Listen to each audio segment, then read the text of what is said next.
அதாவது அன்னக்கிளி ரெக்கார்டிங்காக நீ AVM recording theatre நுழைஞ்சதுல இருந்து இப்போ சிம்பனிக்காக நீ லண்டன்ல ஒரு ராயல் பிலார்மானிக் ஆர்கெஸ்ட்ராவோட அங்கே ஒரு பெரிய ரெக்கார்டிங் ஸ்டுடியோ நுழைஞ்ச இதுக்குள்ள இருந்த ஒரு I know it's very difficult. அங்கிருந்து இங்க இருந்து எக்ஸ்பிளைன் பண்ணா ஆல்மோஸ்ட் ஒரு பாதி லைஃப் பத்தி சொல்லலாம். அப்ப இருந்த ஒரு ஃபீலிங் இப்ப இருந்த ஒரு feeling what ever you feel like சொல்ல முடியுமா? ஃபர்ஸ்ட் டைம் நீ அன்னக்கிளிக்காக ரெக்கார்டிங் தியேட்டர் என்டர் ஆகும்போது எப்படி இருந்தது? What was your feeling? ஒரு குழந்தை பிறக்கிறப்போ அது குழந்தை வந்து தவழ்ந்து வர்றது, நடந்து வர்றது, இதெல்லாம் வந்து பெற்றோர்களுக்கு ரொம்ப உற்சாகமா இருக்கும். அப்ப கைதட்டி உற்சாகப்படுத்துவாங்க. அதே குழந்தை வளர்ந்து ஆளாகி 40 வயசாகி நடந்து வரப்ப யாரும் கைதட்டுறது இல்லை. அதே போல அன்னக்கிளி வர்றப்ப நான் குழந்தையா இருந்தேன். இது ஒரு வளர்ச்சி. இசையில வந்து எவ்வளவோ செய்யலாம், ஆனா சினிமாவில் வந்து கொஞ்சம் தான் பண்ண முடியும். இது அந்த நிகழ்ச்சி அது ஒரு பெரிய விஷயம். அது எங்களுக்கு என்ன எப்படின்னா எனக்கு கோவமா இருந்தது.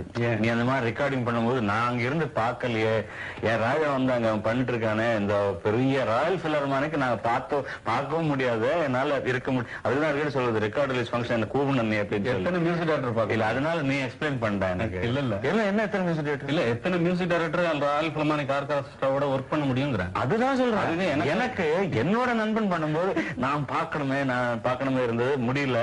அதனால ஹவ் வாஸ் தட்? அது அன்பிலீவபிள். அதான் நான் ஸ்கோர் ஒன் மந்தா தயார் பண்ணிட்டு இருந்தேன். ஏன்னா என்னதான் இருந்தாலும் பேப்பர்ல எழுதப்போ கம்போஸ் பண்றப்போ 32 லைன்ஸ் இருக்கும். அதுல வந்து ஃபர்ஸ்ட் பார்ட் எழுதிட்டு அதுக்கு என்ன செகண்ட் பார்ட், அதுக்கு என்ன தேர்ட் பார்ட் அப்படின்னு கால்குலேட் பண்ணி எழுதுறது வேற. மைண்ட்ல வர்ற சவுண்ட்ஸை விஷுவல் பண்ணி மென்டலா ஹியர் பண்ணி மென்டலா கேட்டு மென்டல் ஹியரிங்ல வந்து இந்த சவுண்ட் தான் வரப்போகுது அப்படின்னு சொல்லி ஒரு அனுமானத்துல தான் எழுத முடியும். இது எழுதுறப்ப என்னன்னா கம்போஸ் பண்றப்போ ஒரு லைன் தான் அட் அ டைம் நான் எழுத முடியும். எல்லா லைனும் அட் அ டைம், எல்லா இன்ஸ்ட்ருமெண்ட்டுக்கும் அட் அ டைம் எழுத முடியாது. ஒரு சா சகம தனிசான்னு ஒரு இன்ஸ்ட்ருமெண்ட்டுக்கு எழுதுனா இது இந்த சகம தனிசாவுக்கும் மற்ற இன்ஸ்ட்ருமெண்ட்ஸ் என்ன வாசிக்கிறாங்க அப்படிங்கறத அட் அ டைம்ல நான் எழுத முடியாது. ஒரு இன்ஸ்ட்ருமெண்ட்டுக்கு எழுதிட்டு அது எழுதுறதுக்குள்ள எனக்கு வந்த ஐடியா வந்து வாஷ் அவுட் ஆயிடும். அடுத்த இன்ஸ்ட்ருமெண்ட்டுக்கு என்ன அக்கம்பனிங்கிறது போயிடும். ரொம்ப கஷ்டம் அது. அது எப்படியோ எழுதி அந்த என்ன சவுண்ட் வரப்போறது அப்படிங்கறத தெரியாம மென்டலா கேட்டுட்டு இருந்தாலும் அது கேட்காம அங்க கொண்டு போய் ஸ்கோரை போட்டுட்டு அந்த கண்டக்டர் வந்து சொல்லிட்டு உங்களுக்காக நாங்க இப்ப வாசிக்க போறோம் அப்படின்னு சொல்லி வாசிச்ச உடனே அது வாசிக்கிறதுக்கு முன்னாடி ஒரு சைலன்ஸ். அது வந்து அடி வைத்த கருவே கலைஞ்ச மாதிரி அப்படி ஒரு கலங்கிடுச்சு. அப்புறம் பார்த்தா they started playing my symphony. Oh, this is a sound I wrote. This is my sound, my composition அப்படின்னு சொல்லி பார்த்தா அவங்க ஃபுல் மியூசிக் வாசிக்க ஆரம்பிக்கிறாங்க. I thought they are going to play some few bars. அப்புறம் வந்து இது ஃபுல்லா வாசிக்க ஆரம்பிச்ச உடனே எனக்கு இந்த சவுண்டை கேட்டுட்டு என்னால முடியல. அப்புறம் வாசிக்கிறாங்க. அப்புறம் ஏதாவது தப்பு இருந்தா பார்க்கணும்னு சொல்லிட்டு ஸ்கோரை கம்பேர் பண்ணி பார்க்கலாம்னு பார்த்தா என்னால ஸ்கோர்ல பார்க்கவே முடியல. ஏன்னா அந்த சவுண்டு பிடிச்சி இழுக்குது. நான் அழுகிறேன், கார்த்திக் அழுகிறான், என் கூட வந்த அசிஸ்டன்ட் நரசிம்மன் அழுகிறாரு, என்னுடைய மியூசிக். பட் என் கூட ஒர்க் பண்ணவர் அழுகிறாரு, கண்ணுல இருந்து அழுகை இல்ல. அது எக்ஸ்பிளைன் பண்ண முடியாதது. அது ஒரு பாவத்துக்கு அப்பாற்பட்டது. அது நான் இங்க தூரத்துல இருந்து நான் இப்ப பார்த்து நான் எக்ஸ்பீரியன்ஸ் பண்ணிட்டு இருக்கிறேன். அது I am visualising all those things. அது உனக்கு எப்படி இருக்க முடியும்னு தெரியும். ஆனா மியூசிக்ங்கிறது ஒரு ஏமாத்து வேலை தானே. இதுல என்ன இருக்கு? சினிமா மியூசிக் இல்ல music in general. Once you sing 7 notes in order, அந்த மியூசிக் முடிஞ்சு போச்சு. அப்புறம் you have to repeat all the time. என்ன காம்பினேஷன் பர்முடேஷன் மோசம் பண்ணாங்க. ஒரு ஏமாற்று வேலை. கமல் வந்து அபூர்வ சகோதரர்களுக்கு வந்து ஒரு பாட்டை கம்போஸ் பண்றதுக்காக வந்து ஒரு சிச்சுவேஷன் சொன்னாரு. நான் ஒரு டியூன் போட்டேன், அது அவருக்கு பிடிக்கலன்னா நான் எப்பவும் எடுத்துக்கிற மாதிரி ஏன் சார் என்ன எதிர்பார்க்குறீங்க அப்படின்னு கேட்டோன்னே, சார் இது வந்து கொஞ்சம் நல்ல மெலடியா போட்டிருக்கீங்க, ரொம்ப சாஃப்டா இருக்கு, இன்னும் கொஞ்சம் துள்ளலோட வேணும். உதாரணம் சொன்னா பழைய பாட்டு ஒன்று சொல்றேன், நீங்க கோவிச்சுக்க கூடாதுன்னு. சரி என்ன சொல்லுங்க அப்படின்னா, எம்ஜிஆர் பாட்டுல சார், நான் பார்த்ததில்லை அவள் ஒருத்தியைத்தான் நல்ல அழகி அன்பே நல்ல அழகி, இந்த மாதிரி வேணும் சார் அப்படின்னு கேட்டார். அதுக்கப்புறம் தான் அவனுக்கு தெரியும் வரல.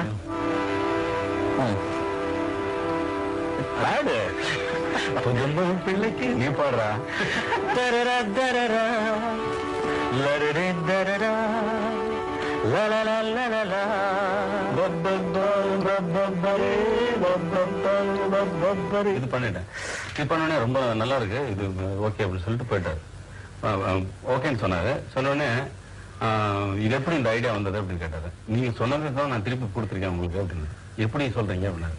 நான் பார்த்ததிலே அவள் ஒருத்தியத்தான் நல்ல அழகி என்று நல்ல அழகி என்று நான் கேட்டதிலே ஒரு வார்த்தையை தான் நல்ல கவிதை என்றேன் நல்ல கவிதை என்றேன் கவிதை என்றேன் கவிதை.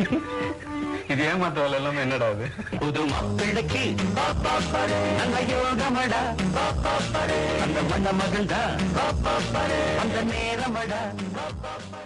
வார்த்தைகள் தான் முக்கியமா இல்லன்னா இசை தான் முக்கியமா? சில பேர் இல்ல இசை இல்லாம வார்த்தை எப்படி சார், வார்த்தை இல்லாம இசை இப்படி தான். உன்னோட அபிப்பிராயம் என்ன இதுல? இந்த கேள்வியை வந்து ரெண்டையுமே சரியா புரிஞ்சுக்கிறவங்களுடைய ஒரு மனக்கோணத்திலிருந்து வர கேள்வி இது. காரணம் என்னன்னா, ஒரு வாட்டி நான் கவிஞர் கண்ணதாசன்ட்ட அண்ணே சினிமாவில் பாட்டு எழுதுறவங்களை வந்து இலக்கியவாதிகள் வந்து ஒத்துக்கொள்வது இல்லையா, அதுக்கு என்னென்ன காரணம்? இல்லை தம்பி, அவங்களுக்கு வந்து எங்களுக்கு வந்து இலக்கணம் தெரியாது, அல்லது வந்து நாங்கள் வந்து தலைகளுக்குள்ள கட்டுப்பட்டு வரமாட்டோம் அப்படிங்கிறது வந்து அவங்க நினைச்சுக்கிறாங்க. ஆனால் அப்படி இல்லை. சந்தம் இல்லாமல் வார்த்தை இல்லை, வார்த்தை இல்லாமல் டியூன் இல்லை, சந்தம் இல்லாமல் டியூன் இல்லை, டியூன் இல்லாமல் வார்த்தை இல்லை. நீ எந்த வார்த்தையை சொல்ல அது டியூன்ல தான் இருக்கு. இப்போ அவர் சொல்றாரு, கவிஞர் சொன்னதை நான் சொல்றேன். நீ வந்து நான் வந்து நான் தானே நீ தானே மான் தானே தேன் தானேன்னு எழுதுனா அதுக்கு உனக்கு சந்தம் பிரிக்க தெரியும் சொல்லு அப்படின்னாரு. தந்தானே தாந்தானே தாந்தானே தாந்தானே அப்படின்னு சொன்னேன். இப்ப நீ தந்தானே தாந்தானே தந்தானே தாந்தானேன்னு டியூன் போட்டேன்னா நான் தானே மான் தானேன்னு தானே எழுதணும். டியூன் இல்லாம வார்த்தை எங்க இருக்கு, வார்த்தை இல்லாம டியூன் எங்க இருக்கு அப்படின்னு கேட்டாரு. ஸோ இது வந்து இந்த கேள்வியை வந்து ரொம்ப முட்டாள்தனமா இருக்கு. வார்த்தைகள் முக்கியமானது என்றால் ஒரு படத்தில் ஒரு பாடல் காட்சி அவசியமே இல்லை. போனால் போகட்டும் போடா, இந்த பூமியில் நிலையை வாழ்ந்தவர் யாரா பேசிட்டு போலாம். பாட்டினுடைய அந்த உணர்வுகளை கொண்டு வந்து கொடுக்கறதே வந்து டெட் பாடிக்கு வந்து சோல் இருக்கிற மாதிரி, அப்பதான் அது பேசுதுன்னு தெரியுது. போனால் போகட்டும் போடாங்கிறதுல இருக்கிற ஃபீலிங், போனால் போகட்டும் போடா, போனால் போகட்டும் போடா நான் வராது, போனால் போகட்டும் போடா நான் தான் வரும். ஆனா இதுதான் முக்கியம்னு நான் சொல்லல. வார்த்தைகளுக்குள்ள டியூன் இருக்கு, டியூனுக்குள்ள சந்தம் இருக்கு, சந்தத்துக்குள்ள ரித்தம் இருக்கு, ரித்தமுக்குள்ள சப்த சுரங்கள் இருக்கு. அதனால இதுதான் முக்கியம்னு வாதிடுறதே ரொம்ப முட்டாள்தனம். ஆனா வார்த்தைகளுக்கு தான் நான் வந்து நான் எழுதுற வார்த்தைகளுக்கு தான் நீங்க டியூன் போடணும்னு சொல்றது எப்படி இருக்குன்னா, ஒரு டெய்லர்ட்ட நீ போற, நான் தைக்கிற சட்டையை தான் நீ வந்து போட்டுக்கிறணும்னு சொன்னா எவ்வளவு முட்டாள்தனமோ, அவனுடைய இயலாமை தான் அது காட்டுது. உனக்கு உடம்புக்கு என்ன ஷர்ட்டோ இந்த மாதிரி தச்சு கொடுக்க வேண்டியது. அதுக்கு சிரிப்பு என்ன? அதுக்கு என்னடா சிரிப்பு? எனக்கும் தைக்கிறதுக்கு ஒரு டெய்லர் இருக்கா? ஷர்ட்னு சொன்னோடனே இந்த பார்த்தோடனே என் கட்சிக்குள்ள நீ ஷர்ட்டே தச்சுக்கலாம் பண்றாங்க. யங் பீப்புள் எல்லாம் வந்திருக்காங்க. ஆனா ரெண்டு கிராஸ் செக்ஷன் ஆஃப் டைரக்டர்ஸோட அந்த ஜெனரேஷனோடையும் நீ வேலை பண்ணிட்டு இருக்க. லைக் இப்ப சீனியர்ஸ் எடுத்தேன்னா பாலச்சந்தர் சார், விஸ்வநாத் சார், அதுக்கப்புறம் அந்த பாரதி ராஜா, அண்ட் தென் அப்புறம் அந்த மணிரத்னம், இவங்களோட எல்லாரோடையும் வேலை செஞ்சுட்டு இருக்கிறேன். குறிப்பா ஒவ்வொருத்தருக்கும் ஒரு டேஸ்ட் இருக்கும் டைரக்டருக்கும். இவங்களோட அட்ஜஸ்ட் பண்ணும்போது what were the difficulties you faced or how comfortably you brought them to you? அவங்கள கொண்டு வரது இல்ல, அவங்க வந்து ஒரு பிக்சரை கொண்டு வந்துட்டு ஒரு பாத்திரத்தை கொண்டு வந்து இதுல இது போடுங்க அப்படின்னு கேக்குறாங்க. அவங்க என்ன விரும்புறாங்களோ அதை கொடுக்கறது வந்து என்னுடைய கடமை. ஆனா அவங்க கேட்கறதுக்கு முன்னாடி கொடுக்கணும், அதுதான் என்னுடைய இது. அவங்க கேட்கறது இதுதான் வேணும்னு கேட்கறதுக்கு முன்னாடி கொடுக்கறதுக்கு தான் நான் பிரியப்படுவேன். அப்படிப்பட்டவன் தான் இசையமைப்பாளர் அப்படிங்கறது என்னுடைய கணக்கு. உதாரணமா சொன்னா பாலச்சந்தர் சார் சிந்து பைரவிக்காக ஃபர்ஸ்ட் டைம் என்னோட ஒர்க் பண்றதுக்கு வந்தாரு. வந்து சிச்சுவேஷன் சொன்னாரு.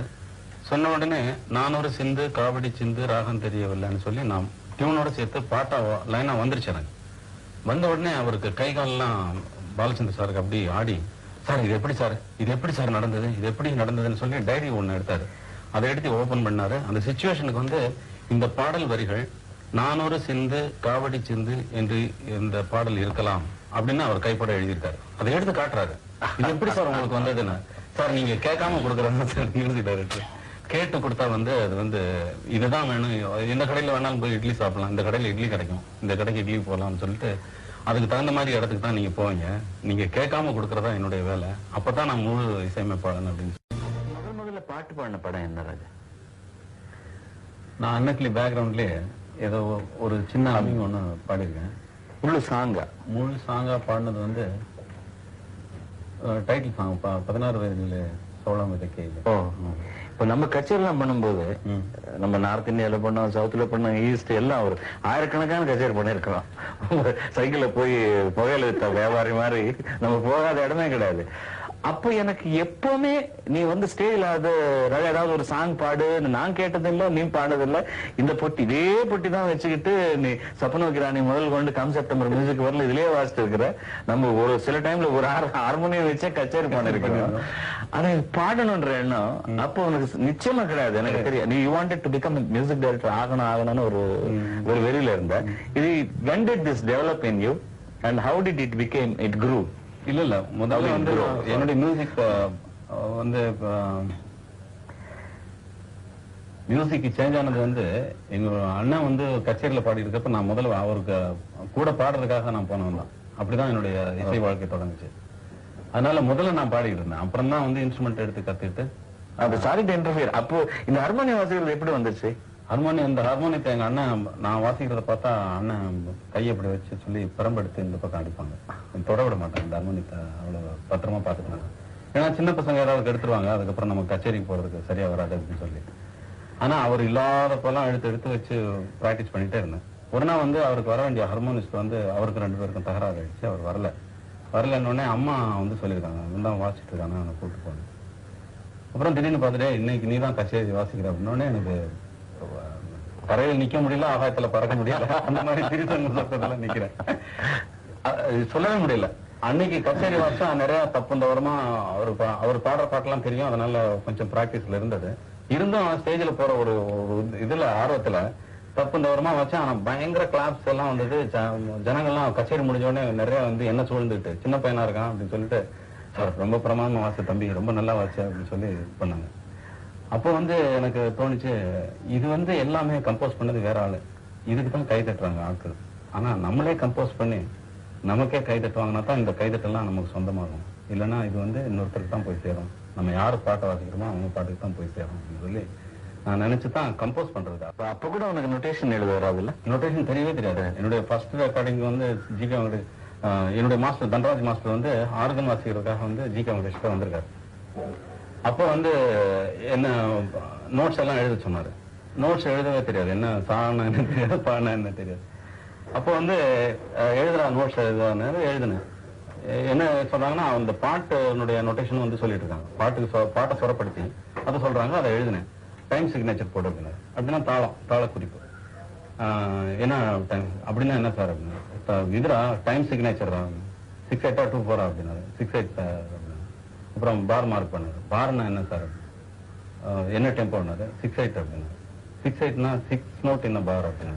அதுல புரிஞ்சு போச்சு பார்னா என்னன்னு. ஒரே வார்த்தை தான் சொல்லுவாரு. அது எனக்கு உள்ளே ஓடிக்கிட்டு இருக்கிறதுனால புரிஞ்சு போகுது. அப்புறம் என்ன வந்து வெங்கடேஷ் வந்து ஜிகே அண்ணா அவர்கள் வந்து என்ன ஒரு முக்கியமான இடத்துல வச்சாரு. நீ அப்போ டேப் ரெக்கார்டர் எல்லாம் கிடையாது. கம்போசிங் போனா பாடினா டேப் பண்ணிட்டு அதை வந்து ஞாபகம் வச்சுட்டு பண்ணுவோம் இல்லையா, அதுக்கு ஆளெல்லாம் கிடையாது. நோட்ஸ் எழுதிடுவாங்க. விஸ்வநாத் சார் கம்போஸ் பண்ணா கூட கோவர்தன் சார் நோட்ஸ் எழுதி சொல்லுவாரு. இங்க வந்து என்னாச்சுன்னா ஜிகே விட்ட எனக்கு சாவம் தெரியாது பாவம் தெரியாது, நீ தாண்டா என்ன ஃபுல்லா எழுதுற நோட்ஸ் எல்லாம் எழுதுற அப்படின்னா. எனக்கு தெரியவே தெரியாது. நான் ஞாபகம் வச்சு, ஆனா மெமரி பவர் வந்து ஃபர்ஸ்ட் டே வந்து 10 டியூன்ஸ் கம்போஸ் பண்ணாருன்னா அடுத்த நாள் வந்து அந்த 1 2 3 4 ஆர்டர்ல நான் பாடி காட்டுறேன். அப்படி கிளியரா பாடி காட்டினால என் மேல ரொம்ப பிரியம் ஆகுது. நீ தான் ஆர்கெஸ்ட்ராவுக்கு சொரம் சொல்லணும் அந்த பாட்டுக்கெல்லாம் அப்படின்னு சொன்னோடனே தேடி பிடிச்சி வீட்டுல போய் உட்காந்து இது சாரியா தப்பா எழுதி அங்க சொல்றப்ப வாய் உளரும். மியூசிஷியன்ஸ் முன்னாடி சொல்றப்ப எல்லாம் சிரிப்பாங்க, பயங்கரமா சிரிப்பாங்க. எனக்கு ரொம்ப அவமானமா இருக்கு. ஐயோ தப்பு சொல்லிட்டு அப்படி பழகமாச்சு. அப்புறம் சொரங்கிறது ஒண்ணும் இல்லை அப்படிங்கிறது. வெஸ்டர்ன் ட்ரெடிஷன்ல எழுதுறது தண்டாகுமா? எனக்கு நல்லா தெரியும். நம்ம 2 பேரும் வந்து என் ஸ்கூட்டர்ல போவோம். நின்றுட்டு எம்எஸ்சி சாரோட கார் 50 வீடு போறது பார்க்கலாம். காலம் காந்தி வேற சாப்பிட்டுட்டு இருப்போம். அந்த மாதிரி இன்னும் நிறைய இன்ஃபுளுன்ஸ் பண்ண மியூசிக் டைரக்டர்ஸ் யாருக்காங்க? கவுண்ட்லெஸ் மக்கள். அது என்ன நௌஷாத் என்ன, மதன் மோகன் என்ன, ரோஷன் என்ன, சி ராமச்சந்திரா, ஹேம்சந்திர பிரகாஷ், வசன்லால் பகத்ராம், யாரும் இல்லை, எல்லாருமே நம்ம சவுத் இந்தியன் மியூசிக் டைரக்டர்ஸ். அது எனக்கு சொல்ல முடியுமா?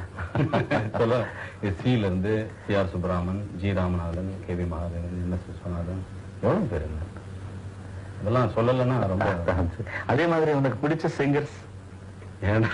இல்லடா, இப்போ என்ன பேர் சொல்ல சொல்லியா கேக்குறேன் நானு. நான் சொன்னாலும் சொல்லலன்னாலும் இல்ல அதுல நீ இல்ல நம்ம இப்ப அந்த நினைவு இல்ல, நீ சொல்லு. நிஜம் இந்த லதாஜி வந்து நிறைய பாட்டு உங்ககிட்ட பாடிருக்காங்க. லதாஜி ரொம்ப பிடிக்கும். ஆஷாஜி வித்தியாசம், ஒவ்வொருத்தரும் ஒவ்வொரு. நீ பாடின ஒரு பாட்டு ஏதாவது வாசிட்டு நீயே பாடுற, எனக்கு ஆசையா இருக்கு கேட்கணும். நீ பாட்டு சேர்ந்து பாடு. இல்ல எனக்கு தெரிஞ்ச நான் சேர்ந்து பாடுறேன். ஒரு சாங் நீ பாடுனது, ஏன்னா நீ ஹார்மோனியம் தொடும்போது வந்து ஒரு குழந்தைய தொட்ட மாதிரி இருக்கும். யூ ஃபீல் இது ஏதாவது நோ வருமோன்ற மாதிரி. நீ ரொம்ப வித்தியாசமா இருக்க, நீ ரீட்ஸ் டச் பண்றது. I want to see it again. சேர்ந்து பாடுங்க. எனக்கு தெரிஞ்சு நான் மாதாவுன் கோவிலில் மணி தீபம் ஏற்றினேன், மாதாவுன் கோவிலில் மணி தீபம் ஏற்றினேன், தாயென்று தாயென்று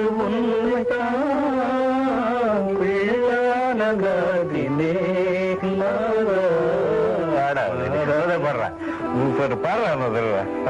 தாயென்று அங்கிருந்து பாடு. தாயென்று உன்னைத்தான், தாயென்று உன்னைத்தான் பிள்ளைக்கு காட்டினேன், மாதா மாதாவும்.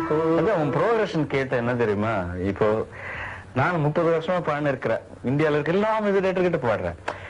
டெஃபினட்டா எனக்கு தெரியும், ஒரு லைன் வரும்போது அடுத்த ப்ரோக்ரஷன் வந்து உங்ககிட்ட சோம்பேறி பிடிக்க முடியாது. நீங்க இது நினைச்சா அங்கே போயிடுவேன். அங்கே it is really amazing Raja. I tell you, இது வந்து ஏமாற்றம் தான். நான் கேமராக்காகவோ இன்னைக்கு வந்து நான் ஏதோ மோடஸ்டியா இருக்கணுமா அதுக்காகவோ நான் சொல்லல Raja. Very blessed person and one of the greatest music directors ever this country has. பல பாடல்கள் மூச்சு விடாம பாடக்கூடிய அளவுக்கு நான் கம்போஸ் பண்ணியிருக்கேன். அதெல்லாம் உங்களுடைய கவனத்திற்கு வரவே இல்லை. இந்த பாடலை பாடுவதற்கு முன்னே ஒரு வசனத்தை சேர்த்த உடனே இதைத்தான் மூச்சு விடாம பாடிட்டாரு அப்படின்னு நீங்க எல்லாம் நம்புறீங்க. எனக்கு ஓஹோன்னு பாட தெரியட்டாலும் ஓரளவுக்கு பாட தெரியுங்க. பாக்குறீங்களா? சேலஞ்ச். இந்த பாட்டை நான் இப்ப பாடுறேன், சும்மா இல்லைங்க, மூச்சு விடாம. இதற்கு முன்னால் ரெக்கார்ட் பண்ணப்பட்ட பாடல்கள்ல சில பாடல்கள் மூச்சு விடாம நான் கம்போஸ் பண்ணியிருக்கிறேன். அந்த பாடல்கள்ல 1-2 உங்களுக்கு நான் சொல்ல விரும்புறேன்.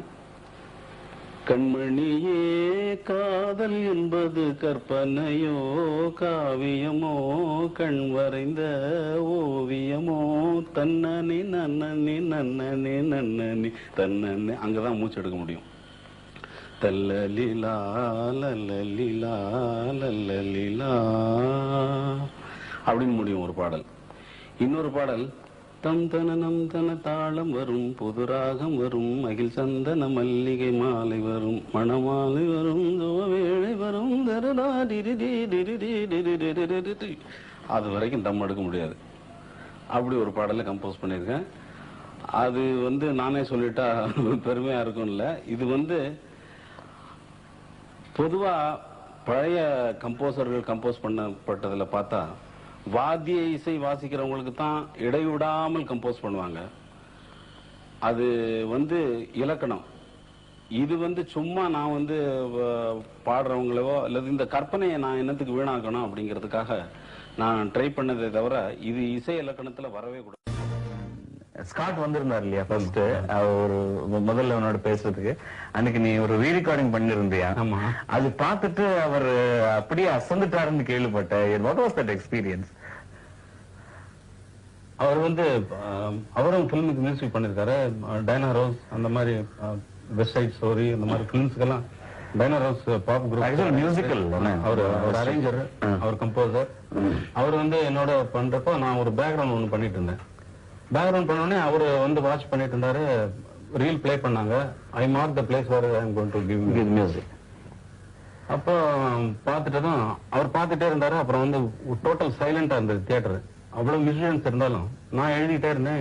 எழுதி முடிச்சு ரீல் பார்த்தோன்னே நான் யூஷுவல் உனக்கு தெரியும், நல்லா தெரியும். அது எழுதிட்டு இருக்கிறப்ப அவர் வாட்ச் பண்ணிட்டே இருந்தாரு. எழுதி முடிச்சு ரிஹர்சல் பண்ற வரைக்கும் அந்த சீட்ல உட்காந்தவர் நகரவே இல்லை. அவர் உட்காந்த சீட்டை விட்டு எழுந்திருக்கவே இல்லை. என்னவே பார்த்துட்டு இருந்தாரு. பார்த்து முடிச்சு பிக்சரோட மியூசிக் எல்லாம் தனியா செக் பண்ணிட்டு பிக்சரோட கண்டக்ட் பண்ணி காட்டணும்னு அவர் பயங்கர கிளாப் பண்ணிட்டு பக்கத்துல வந்துட்டு, இது எப்படி மார்க் பண்ணீங்க, எப்படி டெம்போ எல்லாம் நீங்க டிசைட் பண்றீங்க, சிங்க் எல்லாம் எப்படி வருது அப்படி சொல்லி கேட்டாரு. இல்ல அது ஏதாவது பாரெல்லாம் கால்குலேட் பண்ணி இவ்வளவுதான் வருதுன்னு எப்படி பண்றீங்க அப்படின்னாரு. இல்ல அது ஆட்டோமேட்டிக்கா எனக்கு வரும், அது இந்த moment I stop the writing, பிக்சர்ல வந்து அந்த சீக்வன்ஸ் முடிஞ்சு போயிருக்கும் அப்படின்னு. அப்புறம் உள்ள போயிட்டு ரெக்கார்ட் பண்றப்ப அங்க உள்ள இருந்து குதிக்கிறாரு.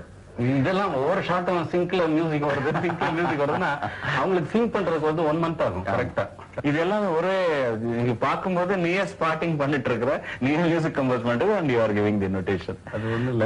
அவர் வந்து இதை வந்து ரொம்ப பெரிய நிகழ்ச்சியா அங்க இருந்த அந்த ஏதோ ஒரு மியூசிக் மேகசின்ல ஒரு ரைட் அப் கொடுத்திருந்தாரு.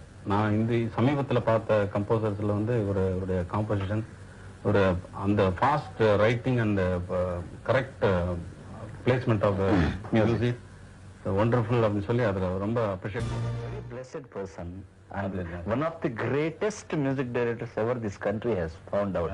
நான் உன்னோட நண்பனா இருந்ததுக்கு, உன்னோட வேலை செஞ்சதுக்கு ரொம்ப பெருமைப்படுறேன்டா. அது உன்னுடைய பெருந்தன்மையை காட்டு. பெருந்தன்மை பிரச்சனை இல்லை, இது ஃபேக்ட். ஒத்துக்கலாம், நான் மனுஷன் கிடையாது. I may not be. எனக்கு மாதிரி ஒரு நண்பன் இருக்கிறது வந்து எனக்கு ஒரு பயங்கரமான ஒரு சந்தோஷம். எங்க போனாலும் நான் வந்து பெருமையா, நான் எஸ்பி பாலசுப்ரமணியன் சொல்லுக்கிறதுக்கு முன்னால இளையராஜாவோட ஃப்ரெண்ட் ரொம்ப ஜாஸ்தி பேசுறேன். இல்லடா, நீ அப்பப்ப திட்டிட்டு இது பேசிருப்ப, நீ ரொம்ப ஜாஸ்தி பேசுற. நீ என்ன சொன்னாலும் பரவாயில்ல, வயசுல பெரியவன், விஷயத்துல பெரியவன், வித்தியால பெரியவன், தனியா சொல்லி மேத நான் சொல்லிக்கிறேன். இது வந்து என் ராஜாவை பத்தி என் ஆடியன்ஸ்க்காக என் ப்ரோக்ராம் போட்டு சொல்ல என்ன வச்சு என்ன தனியா சொல்றது சார். அவர் இருக்கும்போது சொன்னா தப்பா? இது கூச்சப்படுறாரு ராஜா, எப்படி கூச்சப்படுறாரு கூட நம்ம பார்க்கணும் இல்லையா?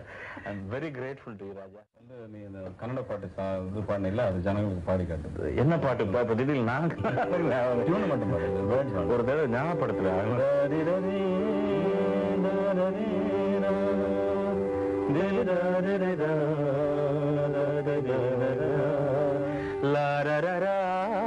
சாரி, லாரரி தானனா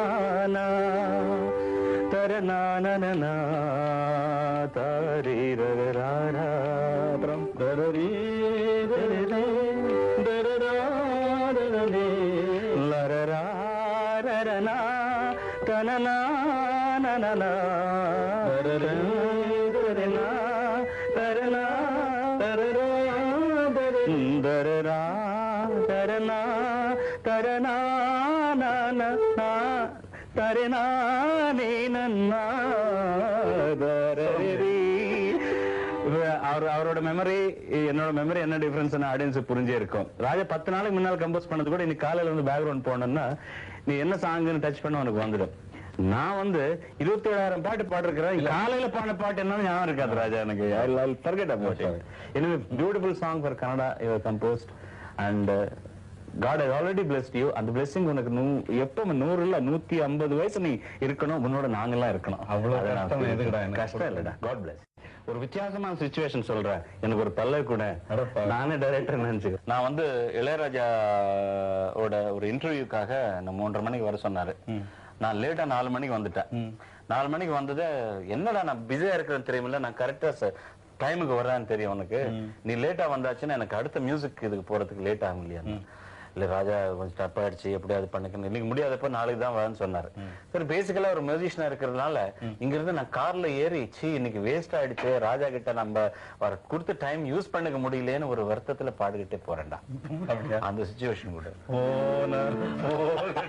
நான் போகட்டும் போடான்னு சொல்லலடா. நானு திருப்பி நாளைக்கு நான் அர்லியா வரணுமே, இந்த நாள் கை விட்டுட்டோமே, அவன் கொடுத்ததே ரொம்ப இதுவான விஷயமாச்சேன்னு சொல்லி அதனால ஒரு டியூன் கொடுத்தா நான் பாடிக்கிட்டே போறேன். இப்போ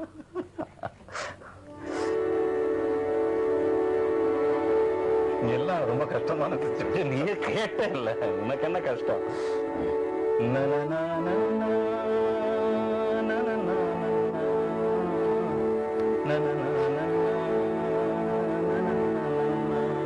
என் ராசாவே லேட் ஆயிடுச்சு, என்ன மன்னிச்சுடு, நாளைக்கு திரும்பி வரேன். தேங்க்யூ.